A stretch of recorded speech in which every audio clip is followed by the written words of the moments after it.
তোমরা সবাই জানো যে এই ড্রেসটা আমি আমার জন্মদিনে পরেছি।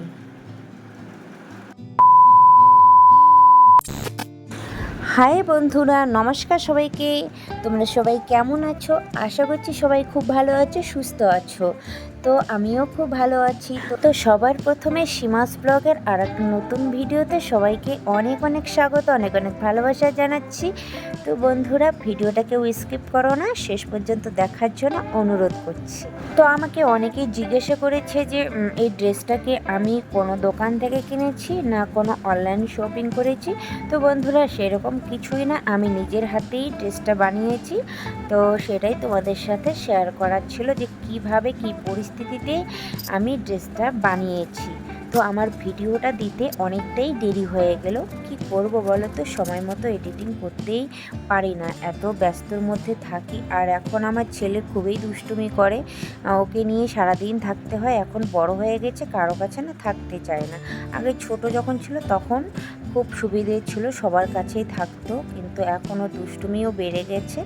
আর একে একে সবারই বিয়ে হয়ে যাচ্ছে, কি বলবো। তো যাই হোক, সে কথা পরেই না হয় বলি।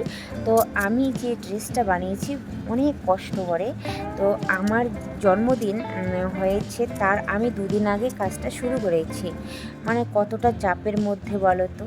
আমি তোমাদের সাথে একটা কথা শেয়ার করি, জানো তো, এই ড্রেসটা বানাতে গিয়ে আমার একদম মানে পুরো রাত কাবার হয়ে গেছে, সকাল হয়ে গেছিলো। আমি মানে এই কথাটা বলতেও লজ্জা পাই মানুষকে, যে কি পরিস্থিতি আর কতটা কষ্টর মধ্য দিয়ে আমি ড্রেসটাকে কমপ্লিট করেছি। মানে কি বলবো, আমার যেটা চাই তো চাই, মানে আমার শখ যে আমি ড্রেসটা বানাবো যেভাবেই হোক, আমি জন্মদিনে পরবো। তো সেটা আমি মানে যেভাবেই হোক মানে কমপ্লিট করে নিয়েছি আর কি। তো সেটা বিশাল আমি কষ্ট হয়েছে আর কি, খুবই কষ্ট হয়েছে। তারপরেও মানে পিছু ছাড়িনি যতক্ষণ না হয়েছে। আর সত্যি কথা বলতে আমার এই যে সেলাই কাজে অতটা অভিজ্ঞতা নাই, মানে মোটামুটি পারি, ভালো পারি বললে ভুল হবে, কারণ আমি এটা ইউটিউব থেকে দেখে শিখেছি। আর আমার আগের কিছু অভিজ্ঞতা ছিল। তো বন্ধুরা, এই পর্যন্ত আমার ড্রেসটা আনকমপ্লিট ছিল। এইটুক থেকে আমি জন্মদিনে পরেছি। তারপরে এই যে বাকি অংশটা আমি এখন কমপ্লিট করে নিচ্ছি, তারপর পুরোটাই তোমাদের সাথে আমি একসাথে শেয়ার করে নিচ্ছি। এই যে নিচে যে রাউন্ডটা আছে সেটাকে আমি কুচি কুচি করে দিয়ে পুরো রাউন্ডটা কমপ্লিট করে নেব, তাতে করে বেশি ভালো লাগবে। সেটা এতটাই মানে সময়ের অভাবে আমি আর করে উঠতে পারছিলাম না, যার জন্য ভিডিওটা দিতে আমার অনেকটাই দেরি হয়ে গেল। যাই হোক, তোমরা একটু মানিয়ে গুছিয়ে নিও আর কি। আর দেখাচ্ছি একটু কাছ থেকে কীভাবে করলাম ডিজাইনটা আর কি। আর ভিডিও করতেও আমার খুব প্রবলেম হয়, কি আমাকে মানে মোবাইলটা ক্যামেরাটা যে ধরবে সেরকম লোক ছিল না। আর একটু যতটুকুনি পারি তোমাদের সাথে আমি শেয়ার করে নিচ্ছি। আর এতটাই তাড়াহুড়োর মধ্যে ড্রেসটা কমপ্লিট করছি, আমার মানে ভিডিও শ্যুট করাই হয়নি ভালো করে। তো করার কিছু নেই, আমার তো উদ্দেশ্য ছিল শুধুমাত্র ড্রেসটা কমপ্লিট করা নিয়ে। আমি যে ভিডিও করব সেটা নিয়ে আমার অতটা মাথা ব্যথা ছিল না। তো যাই হোক, একটুখানি করে কাউকে মানে যাকে পেয়েছি তাকেই বলেছি যে ক্যামেরাটা একটুখানি ধরে দাও। আর আমার যে স্ট্যান্ডটা সেটাও ভেঙে গেছে, যার জন্য আরও বেশি প্রবলেম হয়েছে।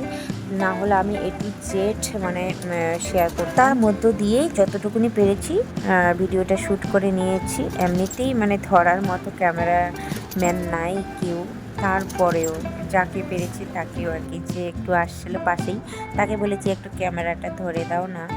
তো সত্যি কথা বলতে এই ক্যামেরাম্যানের অভাবে ভিডিওই করা হচ্ছে না আজকাল। এমনিতেই তো অনেক সমস্যা ছেলেকে নিয়ে। তো যাই হোক বন্ধুরা, আমার এখন পুরো ড্রেসটা ফাইনাল লুকটা দেখাচ্ছি। তো আমি তোমাদেরকে পরেই দেখাবো। তো কীরকম লাগছে তোমরা অবশ্যই কমেন্টস করে জানাবে।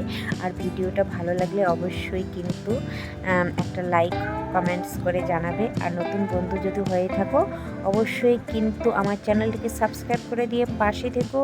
আর এতক্ষণ ধরে আমার ভিডিওটা দেখার জন্য অসংখ্য অসংখ্য ধন্যবাদ জানাচ্ছি। আর একটু পাশে থেকে এইভাবেই আমার পুরো ভিডিওগুলো, আমার বাকি ভিডিওগুলো একটু দেখে নিও প্লিজ। তো চলো পরে দেখাচ্ছি। টান। তো কেমন লাগছে বন্ধুরা, দেখো ফাইনাল লুকটা। তো আমার তো বেশ ভালোই লাগছে। তো একটুখানি সেজে গুজে তোমাদের সাথে শেয়ার করলাম। তো এখনকার মতো টাটা, বাই বাই, দেখা হচ্ছে নেক্সট ব্লগে। টাটা।